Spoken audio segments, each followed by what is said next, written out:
liguei para ela chorando. Eu não sabia que seria assim. Eu falei assim, eu não tinha.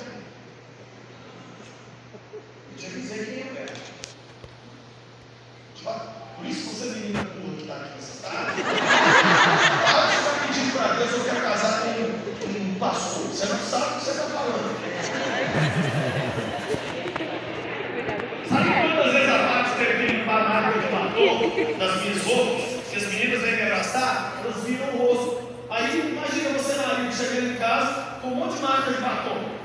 Só que a Paty entende que eu sou e é mais doida do que eu. Por isso, o que Deus me chamou para fazer está fluindo, e o que Deus chamou ela para fazer está fluindo, porque a gente casou unido não somente pelos laços do amor sexual, mas unido no chamado que Cristo tem para nós.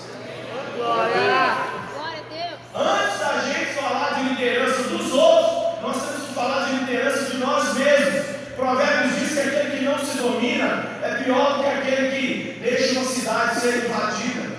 Você tem que liderar você primeiro. Você tem que ser homem o suficiente, mulher o suficiente para levantar e falar assim: se eu casar com essa pessoa aqui, ela é gostosa, a boca dela é carnuda, ela dá a paz do Senhor, mas ela vai sabotar o meu chamado, e mesmo não querendo, eu vou terminar com a boca carnuda.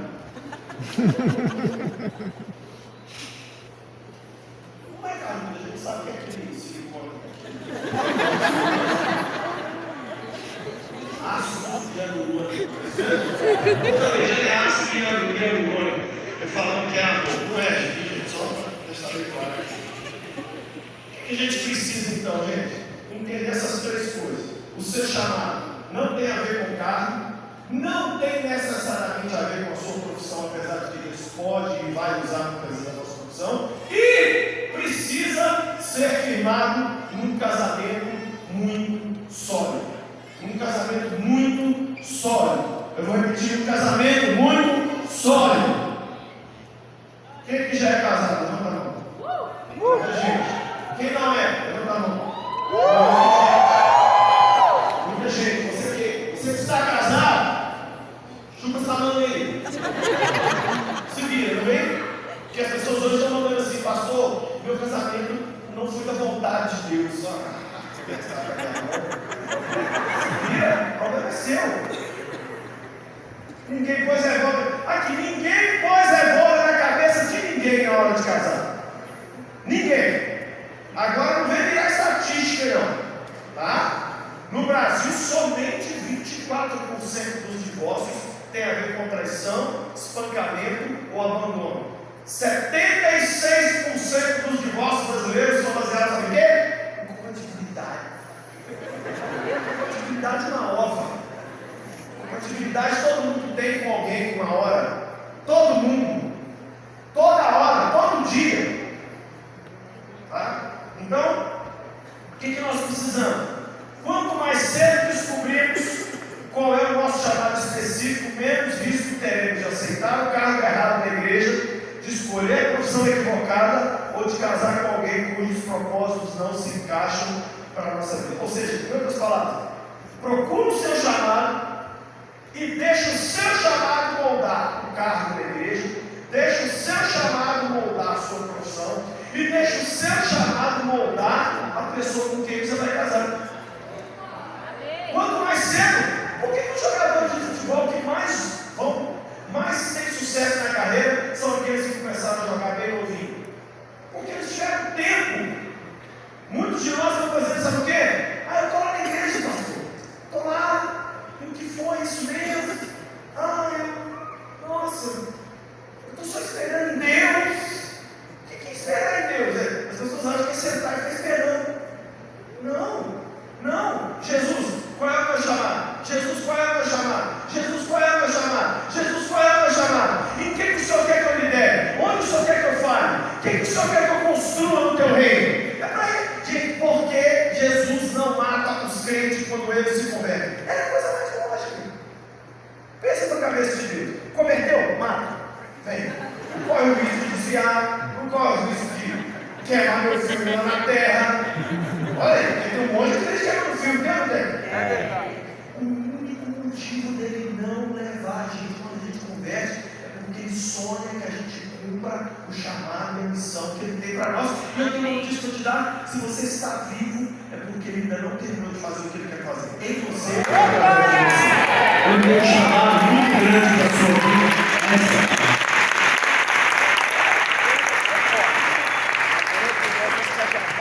Segundo, quanto mais longe você for do seu chamado, maior risco você terá de passar a noite inteira no mar sem pescar nada.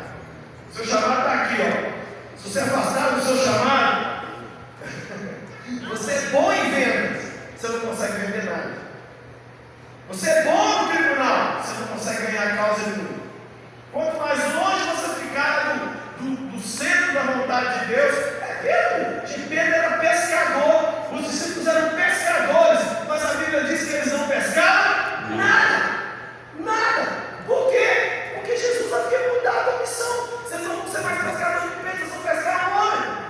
Vão pescar. E os outros idiotas, vamos. Muitas vezes nós não somos nem um idiota chefe, nós somos um idiota guiado pelo outro.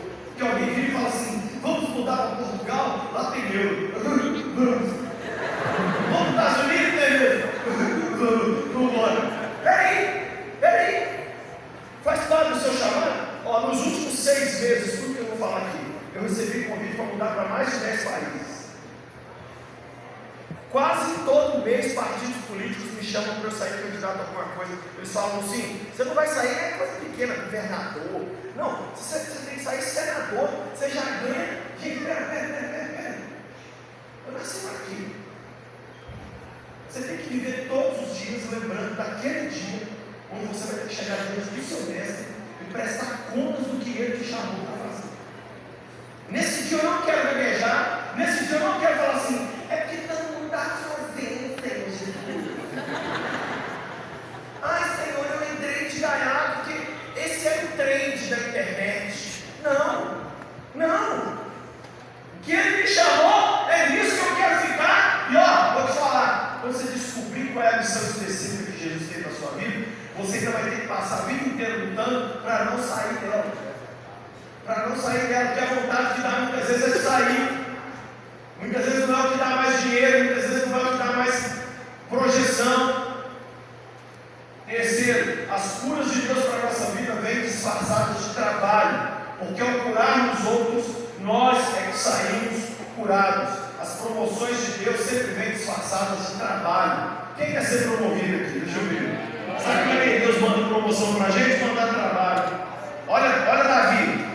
Davi foi enfrentar Golias. Sabe o que Davi não sabia? Por trás de Golias havia uma promoção. Qual era a promoção? O reino de Israel. Na hora era um gigante, mas por trás dele estava um reino esperando. Jesus coloca diante de nós uma missão, um trabalho, mas a nossa promoção está em cumprir esse trabalho. Cumpra esse trabalho e você vai ver o que Deus vai fazer em sua vida. Eu quero agora falar para você aqui, rapidamente, 10 mentiras e 10 verdades sobre o seu chamado. Se o pessoal puder ir projetando ali em cima, eu vou começar falando das mentiras. Algumas mentiras sobre o chamado que Deus tem para nós. Se você está anotando, anota, senão anota assim mesmo. Furo dele, escreve com sangue, catarro, Primeira mentira: tenho que viver uma experiência sobrenatural para receber e confirmar meu chamado. Mentira. Você não tem que ter experiência sobrenatural. Muitas pessoas me perguntam assim: como foi seu chamado? Sabe como é que eu respondo? Eu li Marcos 16 que fala ide, aí eu fui. Você nem arrepiou? Não. Não estava frio no dia. Nós não precisamos de um anjo, de um Decovas, de um Churemicanta, do pastor que vem rodopiando, de confirmação da confirmação. Sabe o que o crente faz? Pega um texto da Bíblia para fazer teologia em cima dele. A gente pega um único, só tem um texto na Bíblia que uma pessoa fez prova com Deus, que foi Gideão com aquele lance da lã. Em cima desse um texto, a gente fica assim: se fulano chegar e entregar um bombom, é de Deus. Se fulano chegar e falar, eis que te digo, é de Deus. Mas, irmão, para com isso. A Bíblia diz: a gente vai e acabou. Não tem que ter um sobrenatural. Segunda mentira sobre o chamado: somente alguns são chamados. Mentira. Mentira. Todo mundo no reino de Deus tem um chamado. Vou falar de novo. O reino de Deus é o único time do mundo onde ninguém está no banco reserva. Todos nós temos um chamado. Chamado específico. Fala comigo, chamado específico. Específico. Que um dia eu perguntei para uma jovem: está cumprindo seu chamado? Ela falou: eu estou cumprindo. Eu falei: qual é o seu chamado? Ela falou: glorificar a Deus. Eu falei: Sonsa, deixa eu explicar. Esse passarinho nascer para glorificar a Deus, cara. É muito vago. É a mesma coisa de virar e falar assim: eu vou ajudar a seleção brasileira a ser pentacampeã, a hexa, a ser hexa. Tá, mas em que posição do campo você joga? Qualquer uma que o Senhor técnico quiser. O Neymar não é qualquer uma, tá? O Alisson não é qualquer uma posição. Você tem que descobrir qual é a sua, em que área Cristo te colocou. Você vai ser relevante nela. Terceira mentira: nosso chamado é definido pelo lugar onde iremos. Mentira. Mentira. Pode fazer uma pergunta.